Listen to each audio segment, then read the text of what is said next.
Hello and welcome to the Grist Mortgage Sales Effectiveness webinar, and thank you all for making the time to hear about our research.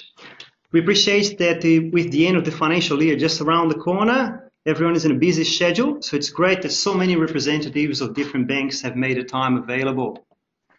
We have deliberately kept the webinar short and sharp to fit in your busy schedules, so let's get straight into it. My name is Leonardo Arantes from Grist Consulting and Benchmarking. At Grist, we're all about helping organizations align the behavior of the front line with the business value propositions and objectives, and we do this by providing benchmarking, which we'll be discussing today, and also by designing and delivering change programs. We primarily do this in sales and service organizations, and we have been doing that for 25 years. So, what are we going to be looking at today? Well, firstly, I'll take you through the methodology by which we have generated the insights and data. And then second, we will look at who's doing it best in terms of the effectiveness of their conversations, in terms of the BIG4. We'll then move on to deconstruct the conversations from each of the banks and look at the different approaches that they use to handle what is essentially the same customer need. And there's a lot of variation on that, which is quite interesting. Following that, we will identify exactly what are the best practice behaviors that are being demonstrated more often on their mortgage sales calls. And then we will finish by wrapping up looking at what is the single area of opportunities that all banks could be doing better at. Now, being a short session today, I'll ask that if you have any questions, please do ask them throughout the session, but I'll need to come back to you via email to answer that. Now, to ask your questions, you probably can see in the top right of your screen, you have a control panel, and there is a little window, a pop-out window written questions. That's where you'll be using to type your questions, and then it will come to me, and I'll come back to you by email. Now, change into the next screen. There may be a little delay in time. It's usually only a few seconds. What you come up in a little bit is a screen that talks about our behavioral benchmarking. So basically, what you have in front of you there is a little diagram that sort of brings to life what we do and how we do it, and it will give you some of the underpinning knowledge that sits behind this benchmarking in the insights, which will be quite useful in this session. Now, with the insights, they have been collated with our best practice behavior benchmark. So I'll just quickly explain what that is. In short, we believe that if organizations are serious about driving sustainable uplift against their key customer and sales metrics, which are represented here on the right, as by the cog of under the name of output metrics. The most effective way of doing that is by having more effective conversations between your front line and your customers. And if you're really serious about bringing that up to the next step, the best way to go about this is by being able to construct these frontline conversations into a number of separate and tangible building blocks, which are very specific tangible sales and service behaviors that are used in conversations. Now, you also have to be able to define what best practice looks like for each of those, and then assess where you're at in terms of your gaps to best practice against the critical parts of your conversation. And this is what this benchmark is all about. And the key message here, and this is why this is great timing for this webinar, is that we've been seeing a lot of news around the regulators starting to tightening up lending out there as a measure to avoid increasing the property bubble. And with that, as you're probably starting to imagine and wonder, prospects will become less available, which will mean that the competition will increase. And the key message here is you should try to make every contact count. And what I mean about that is that at every opportunity you get to talk to a potential customer, you should be ready to do all you can to convert then and there and taking the customer out of the market. And what we have been seeing in the many calls we do is that there is a lot of opportunity left on the table. All right. So I'll move into a little bit about the methodology. I always think it's critical to explain how we generate the data and insights, because if you're not convinced of the validity and reliability of the method, then you will not accept the insights that will follow. So very briefly, the data comes from our inbound sales effectiveness benchmark, and this is based on the calls we make to a variety of sales and service organizations across many industries. There's usually 70 different companies that we call and benchmark every year, and between 50 to 100 calls at a time to each of them. Yeah. Now, the way we go about doing that is quite simple. We employ a number of customer surrogates that take the role of the customer, and we get them to make calls from our own little contact center here in our office. And basically what they're doing is they are playing out a scenario where they are a prospect looking to purchase a product. Our analysts, our benchmark analysts, then go on to assess the quality and the effectiveness of those sales interactions by comparing these conversations to our best practice frameworks. They contain around 50 to 60 different benchmarking criteria, which are all based around the concept of needs-based selling. The base of the benchmark are behavior criteria, as I said, and they're all binary. You either you either demonstrate it in a call or you didn't. And then what we do is we then end up with quite a wide variety of data sets, and then we roll them up into weighted scores to come up with category and overall scores. The weightings, of course, are then based on our experience in behavior change consulting, and they're based on correlations that we have done to demonstrate the correlations between the specific behaviors and specific output metrics, such as conversion and advocacy. And the ultimate aim is to ensure that where a company is being benchmarked on an ongoing basis, where there is an improvement in the benchmark performance, there's a direct correlation with an improvement in the output metrics that you're looking for. In short, more sales, more happy customers. Now, enough of that. That's all the background out of the way. Let's look at what's happening out there and who's doing it best. So changing into the next slide here. Now, whilst the focus today is on the Big Four, we actually have a lot of data in a wider selection of banks, but we believe that the variety of approaches and the effectiveness of those approaches that we can see in the Big Four are actually quite representative of what's happening out there in the broader competitor set in the banking industry. So no surprises in regards to this leaderboard here. NAB has been at the forefront of the Big Four for quite a number of years based on our benchmark criteria. And you're probably wondering who are the other brands there, and you noted that I decided not to disclose the brands.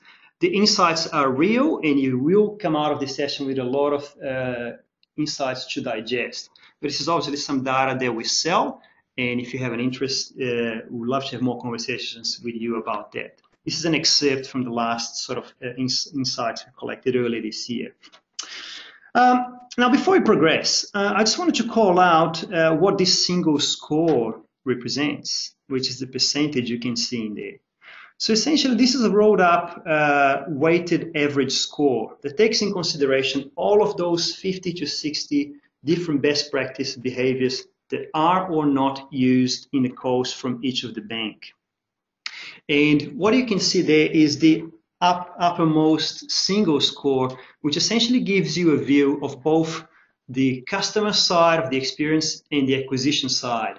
Things essentially gives you the combined view of, are you customer focused and can you sell?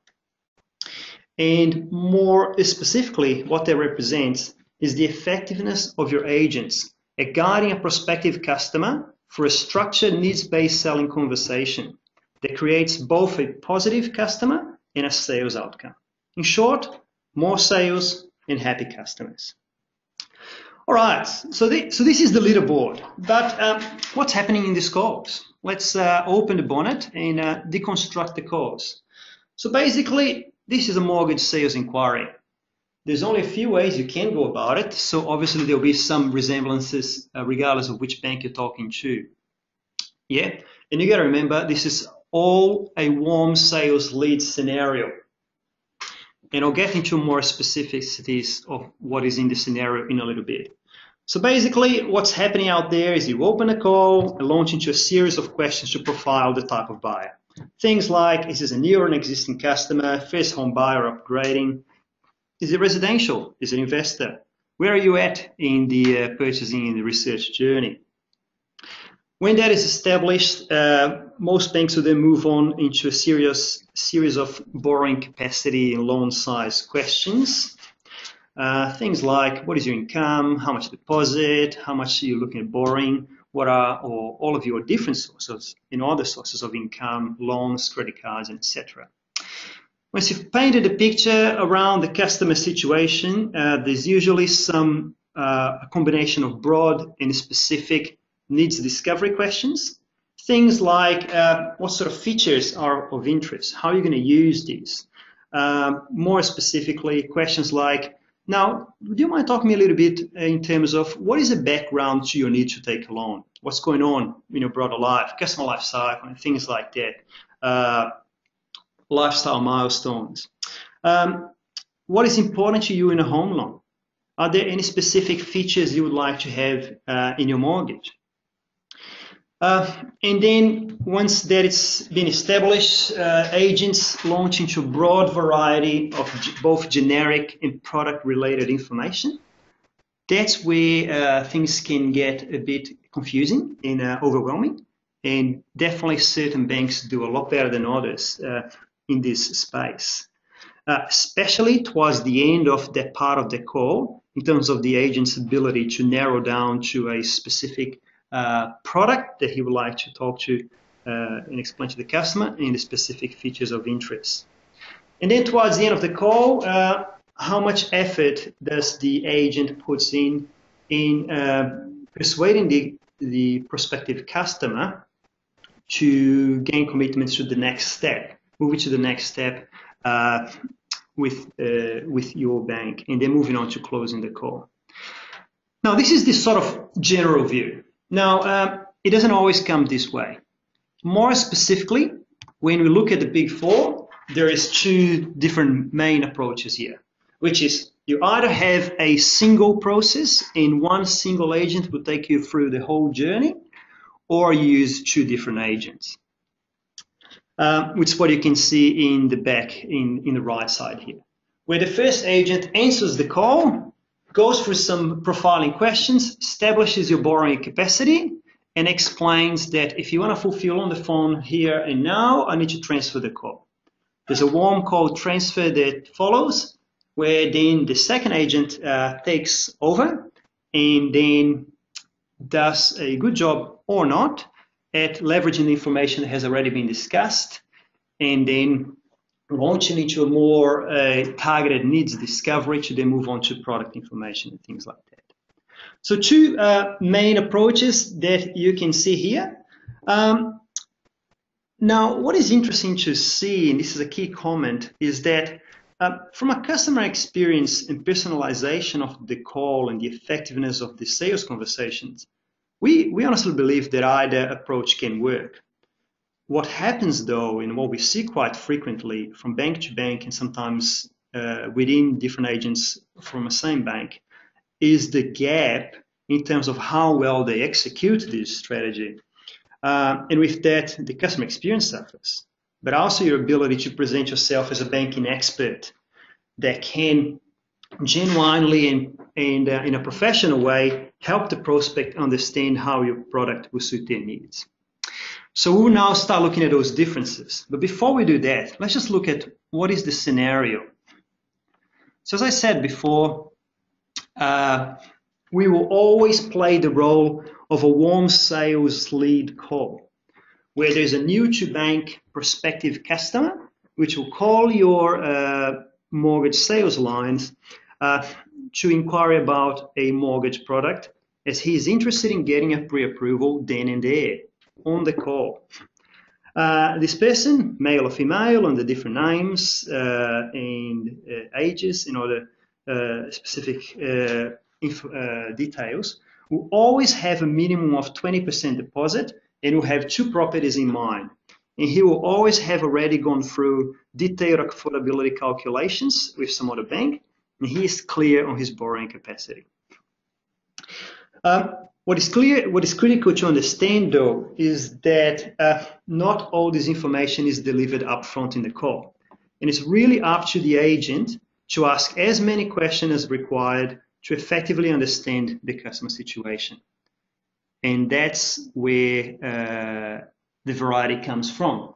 As you will notice in the next slide, different banks have different approaches, and sometimes I question probably even different definitions of what is the intent for that call, and that comes clear when you look at the disparity of the process. Now let's get into that. So these are the big 4 banks. Yeah, on the left you have the 2 of the big 4 that in most of the calls use a single step process. And on the right, you have the other 2 of the big 4 in which, in most of the cases, we will use a dual process.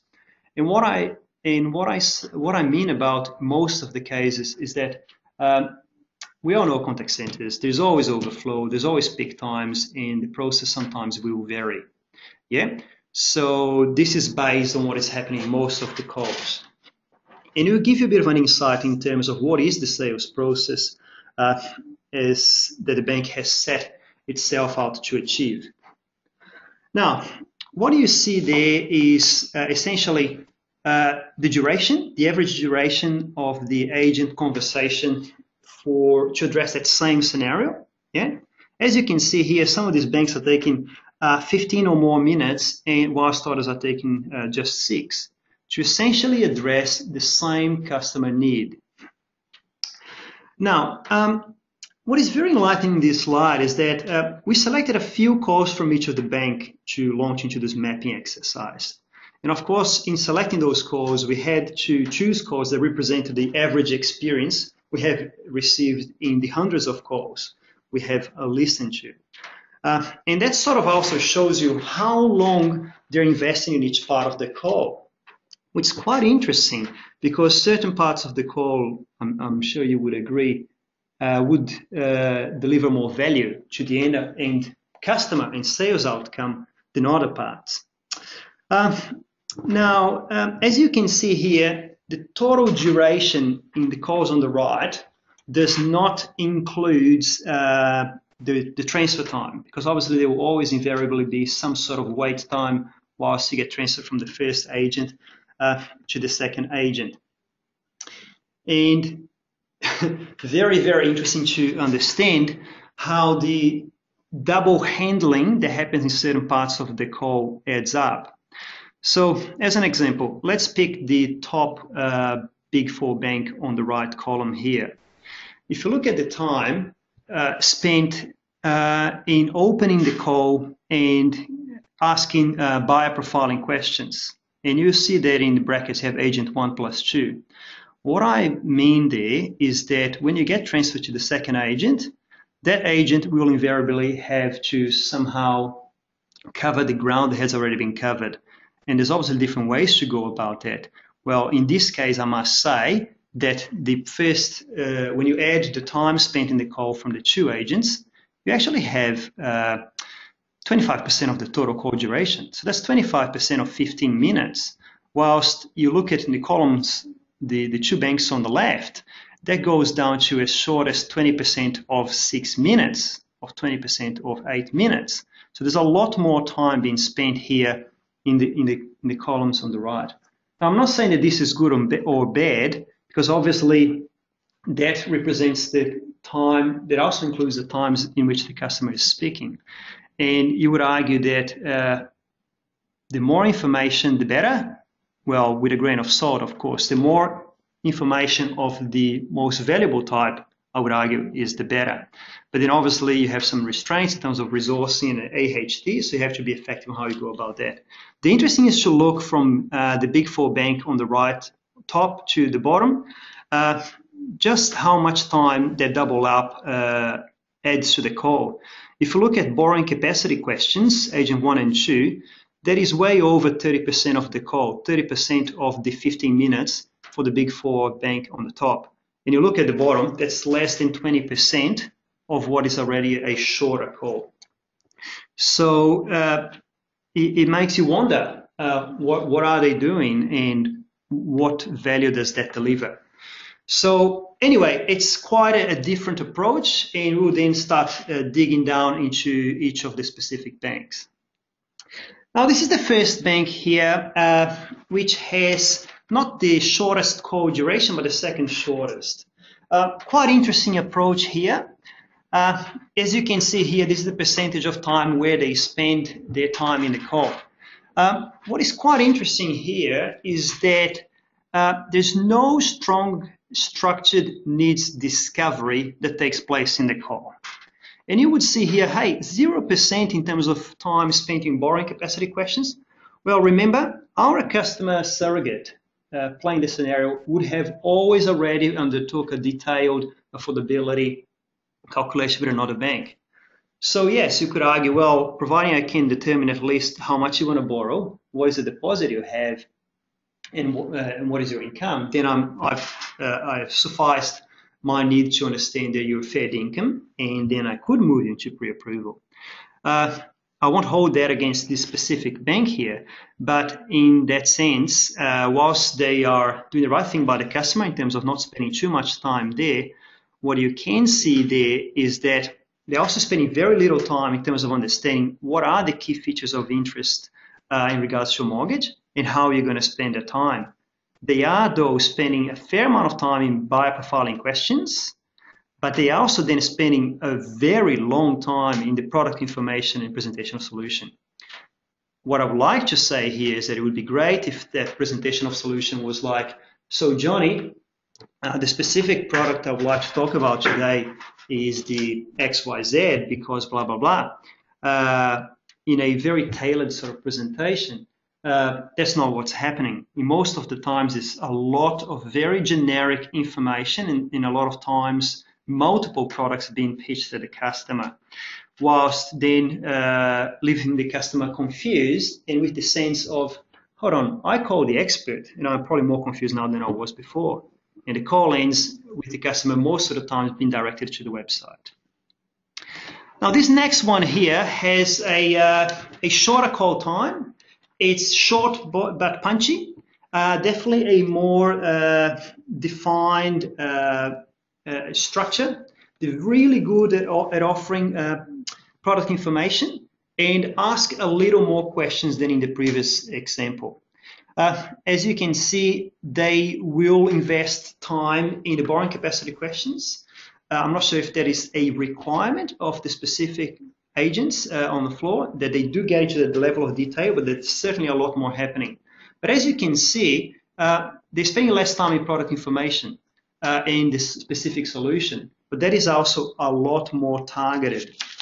And in that way, it sort of portrays that sense of professionalism and that you are definitely helping the customer narrow down their options and understand how a specific product will suit their needs and what will do it for them. They are also very keen to explicitly talk about next steps. They fight harder to get that commitment.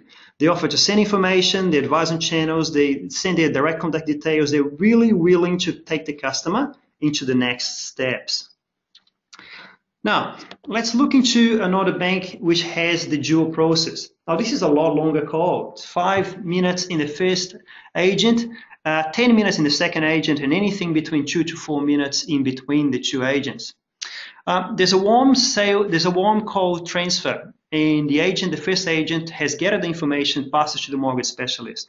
What I have to comment here is that whilst that information is being transferred, the call is on mute. So the agent the customer just waits in the line whilst you hear only one of the agents saying, And then in a lot of the times, in the second part of the conversation, there's a lot of double up. which indicates to me that there's a lot of lack of clarity between the agents. They are going through borrowing capacity questions in both sides of the calls, as you can see there, and they have a more targeted product information presentation solution, and they are spending some time in gaining commitment, moving to the next steps. Now, last of the big four, this is the best one. As you can see here, there is very little double up. Buyer profiling questions take a fair amount of call in the first agent. They're very little from the second agent. And that's because when you transfer the call during the warm transfer, both agents are off mute. And the first agent relays the critical information in front of the customer to the second agent, and then clarifies and builds from that and leverages that. Throughout the call, you can clearly see that the second agent has access to the information on the screen that the first agent captured, because he leverages there. Very effective transfer, very definitely warmer, more fluid than the previous example. Very structured question, a lot more detail that gives the agent the opportunity to be a lot more assertive and confident on how they build trust throughout the call, and then strike at the end in a very assertive and effective way to attempt to take the customer out of the market. They're very confident and very frequently asking, do you want to go into pre-approval now? Do you want to do an application today? They ask clear, assertive sales questions toward the end of the call. And that is great to see. And they build on the trust that they earned earlier in the call to move throughout and get the customer at a position where he feels that he could then and there move into that. Now, that's sort of the call structure. Let's look at the best practice behaviors. What you have there are some of the 50 or 60 different behaviors we assess in every calls, assessed in percentage of times where they are or not displayed in conversations. The top high performer there is NAB, as I've indicated before, and you can see some of the key things that they are doing well and consistently in percentages of calls. To have a bank asking broad needs questions that establish that broad, deep emotional driver for the purchasing decision in nearly 90% of calls, it's fantastic to see. It doesn't happen in a lot of industries. Now, there's also a lot of opportunity, and as you can see, different levels of performance in the big four. I want to deep dive now into those key four stars: broad needs questions, specific solution advice, match benefits to needs, and agreement question. And that's because this is what we believe is the single most important opportunity that all banks, not only the big four, have in front of them. And that is the heart of the needs-based selling calls. These are the specific components that if you do well, you demonstrate to your customers that you can act like a banking expert, that you know your products, you can help them understand which is the right product and how that right product will suit their needs. What is interesting to see, though, is that if I look at the average, broad needs questions is effectively being displayed in calls in only 61% of all the big four call banks we listen to. Specific solution advice, and I'm not meaning like having 2 or 3 or more, sometimes specific product types being presented to the customer in a single call, is only happening in 60% of calls. The ability to match benefits to needs in a personalized way, and I'll give an example in a second, only happening in 7% of calls. In that true agreement question at the end, something like, is this the sort of thing that you're looking for in regards to your mortgage from us today, is only asked 12% of calls. I take my hat out for NAB.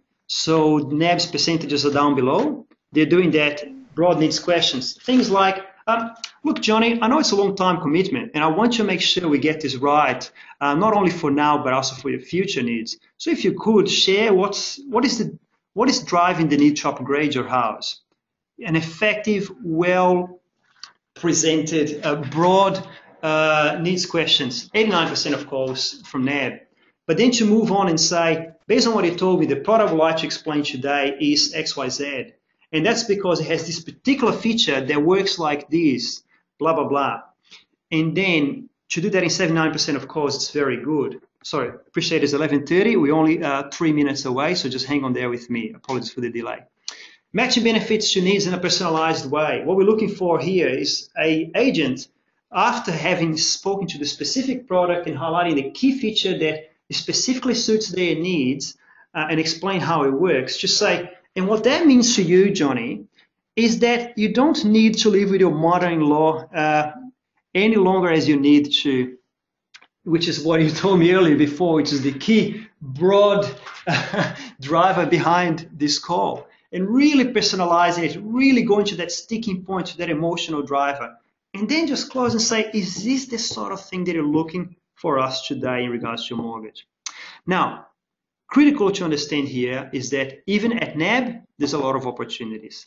The 17% of that you can see at the bottom of this graph here is the number of all calls you listen to from NAB, where each and every single one of those 4 behavioral best practice criteria were demonstrated in the same call. So only in 17% of all calls that NAB, the top performer of the Big 4, only 70% of their calls have displayed that. And what is critical here is that you are telling a story. You're taking the customer through a journey.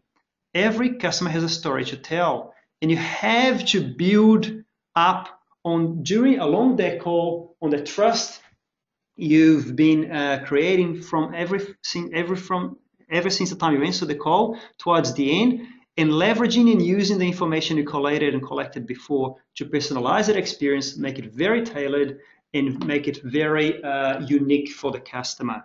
This is happening 17% of calls. Take my head out for NAB, as I said before. There's a lot more that NAB, the Big 4, and all other people in this call here from the different banks here today could be doing.